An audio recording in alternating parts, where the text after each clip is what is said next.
الدنيا هذه الإنسان هو المدمر كما احنا نقولوا. الإنسان هذا هو المدمر في هذه الدنيا.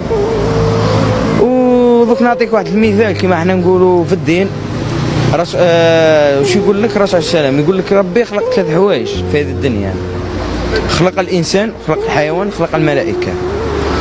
ميز الملائكة بالعقل ونحى لهم الشهوة، وميز الحيوان أنه نحلوا العقل وعطاله شهوة. والثالث الإنسان هذا اللي راه داير حاله عطاله ربي العقل والشهوة.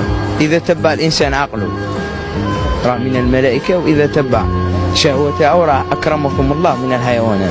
وكما احنا نقولوا الرزق هذا والقلق ما تغضبش عليه. قصة سيدنا داود مع المرأة قاع يعرفوها. المرأة كانت كاين واحد المرأة في الزمن هذاك تاع سيدنا داود كانت عندها اليتامى كما احنا نقولوا. كانوا عندها اليتامى، هي كانت تخدم كما احنا نقولوا زربيات وليطافي هذوك تاع بكري.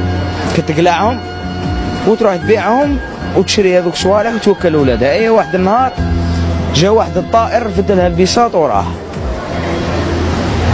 حارت هي تقول لك انا دوك كيف نوكل ولادي ما على باليش. جات قرب على سيدنا داود، دخلت ليه قالت له أربك عادل أم ظالم؟ قال لها اتقي مولاك يا مرأة، كيف تقولي على ربي ظالم؟ قصت عليها القصة، وهي تكملت القصة دق الباب. جاو أكبر تجار في هذاك العصر. قال له سيدنا داود قال لهم تفضلوا. جابوا له هو كل واحد 100,000 دينار كما احنا نقولوا، قطعة تاع دينار، دراهم كبيرة كما احنا نقول. قالوا لماذا تتصدقون بهذا المال؟ قالوا يا ودي باللي كنا في البحر، كنا في السفينة جايبين السلع تاعنا، هي ثقبت بينا السفينة.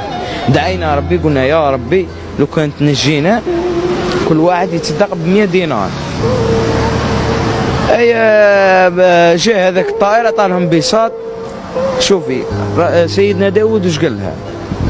وبقات هذه ديما قال لها ربني يتاجر لك فوق الأرض وتحت الأرض وفي البحار أتقولين عليه ظالم؟